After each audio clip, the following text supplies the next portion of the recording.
যদি কোনোবা পৰ্দা আছে আজিৰ পৰা যেন হুঁচিয়াৰ হয়।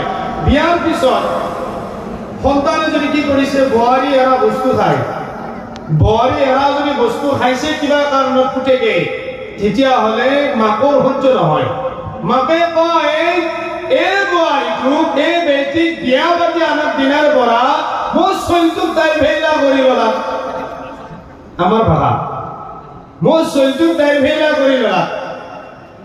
আৰে আপনাৰ সন্তানক যদি আপনাৰ বোৱাৰীৰ ভেলা কৰি নলয়, যদি আপনাৰ সন্তানক বাদ দি বেলেগৰ সন্তানক বোৱাৰীৰ ভেলা কৰি ল'ব যায়, ঘৰখন ঘৰ দেখিবলৈ জাহান্নাম হ'ব, সদায় কাজিয়া হ'ব। মই গিৰিয়েকটো থাকোঁতে বেলেগ মতাক মাতিবি কিয়? এখন আৰু ঘৰ হৈ নাথাকিব। নিজৰ ঘৈণীয়েকে এৰা বস্তু খোৱাও সুন্নাত, নিজৰ ঘৈণীয়েকক সহায় কৰি দিয়াও সুন্নাত। নিজৰ ঘৈণীয়েক আমাৰ নবী ৰাসূলুল্লাহ সাল্লাল্লাহু আলাইহি ওয়াসাল্লাম দূৰৰ পৰা আহিছে। আম্মা জান আয়েশা সিদ্দিকা আল্লাহৰ ৰাসূলেৰ ঘৈণীয়েক এনেকুৱাকৈ পানী খাইছে, পানী খাই আছে। আমাৰ নবী দেখিছে যে আয়েশা পানী পান কৰিছে। আমাৰ নবী মাত দিছে, হুমায়ৰা। হযৰত আয়েশা সিদ্দিকা শুনিছে, আয়েশা সিদ্দিকা মৰমতে হুমায়ৰা বুলি মাতিছে। আপুনিও মাতিব পাৰে, মৰমৰ নাম এটা আপুনিও দিব পাৰে, অসুবিধা নাই। নিজৰ ঘৈণীয়েকক বেলেগৰ ঘৈণীয়েকৰ কথা কোৱা নাই, দায় লাগিব।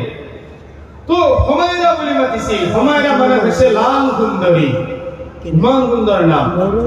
হুমায়ৰা ৰবা, অলপ পানী মোৰ বাবে এৰিবা, ময়ো পান কৰিম। কথা মতে কাম আয়েশা সিদ্দিকাই পানী এৰি দিলে। পানী এৰাৰ পিছত আল্লাহৰ ৰাসূল ওচৰত আহি সুধিলে, আয়েশা তুমি কোনফালে মুখ লগাই পান কৰিছা? আয়েশাই ক'লে, হে আল্লাহৰ ৰাসূল, মই এইফালে মুখ লগাই পান কৰিছো। আমাৰ নবীও সেই পাত্ৰটো ঘূৰাই ল'লে আৰু আয়েশাই যিফালে মুখ লগাই খাইছিল সেইফালে মুখ লগাই আমাৰ নবীয়ে পান কৰিলে। গোটেই দুনিয়াৰ মানুহক মেছেজ দি গ'ল, পেগাম দি গ'ল। ঘৈণীয়েকে যদি দেখে মই মুখ লগোৱা ঠাইৰে মোৰ মানুহজনেও খায়, ইমান ভাল পায় মোক, এই ঘৈণীয়েকে কেতিয়াবা এই গিৰিয়েকৰ সন্মান কৰিব পাৰিব? নোৱাৰিব। আমাৰ মাজত নাই, খালে পাই গিৰিক ঢেকুৰা খাব কৰ পৰা মহব্বত নাই। তাৰে বাবে অৱস্থা। মা ভনীক আপুনি মৰম কৰিব, মা ভনীয়ে গিৰিয়েকক সন্মান কৰিব, ঘৰখন জান্নাত হৈ যাব। চব থাকিব পাৰে, টকা পইচা, গাড়ী ঘোঁৰা, বিল্ডিং, মালাখানা, অট্টালিকা, গিৰিয়েক ঘৈণীয়েকৰ যদি মাজত মিল নাই, তেন্তে সেইজনে কেতিয়াও শান্তি নাপায়, সুখ নাই, মনত শান্তি নাই। টকাৰ পাহাৰ, সম্পত্তিৰ পাহাৰ গঢ়িব পাৰিব, গিৰিয়েকৰ ঘৈণীয়েকৰ লগত মিল নাথাকিলে সুখৰ পাহাৰখন কেতিয়াও দেখা নাপাব। ডাঙৰ বস্তু এইটো। তাৰ বাবে আমাৰ নবী শিকাই গৈছে। আল্লাহ ৰাসূল সাল্লাল্লাহু আলাইহি সাল্লামে আয়েশা সিদ্দিকাই ছাগলীৰ মাংসৰ হাড্ডি খাই চবাই থৈ দিছে দস্তৰখানাত থৈ দিছে।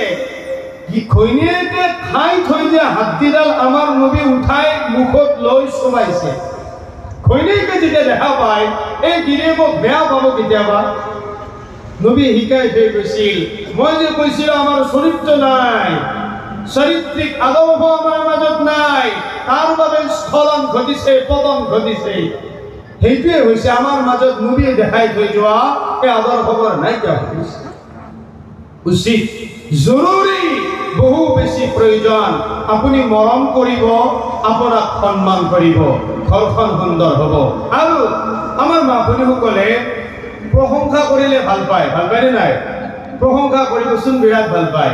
আপুনিও প্ৰশংসা কৰক, বেছি বেছিকৈ মৰম কৰক, লগে লগে প্ৰশংসা কৰক। আজি গৈ পেলাই ক'ব যে কাপোৰখন আজি বেলেগ চাফা হৈছে, ধুনীয়া ধুইছা তুমি আজি। আল্লাহৰ কসম, কালি আৰু ইয়াতকৈ ধুনীয়া পৰিষ্কাৰকৈ ধুই দিব আপুনি। ভাল পায়, প্ৰশংসা কৰক। আজি আঞ্জাখন বেলেগ টেষ্টি হৈছে, বিৰাট ভাল পায়। প্ৰশংসা কৰিলে ভাল পায়। আপুনি প্ৰশংসা কৰক, মৰম কৰক। আৰু মা ভনীয়ে আপোনাৰ স্বামীৰ খেদমত কৰক আৰু সন্মান কৰক। আসমানৰ ওপৰৰ পৰা ৰাজি হৈ যাব কোনে? ৰাজি হ'ব কোনে? আল্লাহ। আল্লাহ ৰাজি হৈ যাব। ভাল পায় আল্লাহ এইবোৰ দেখি।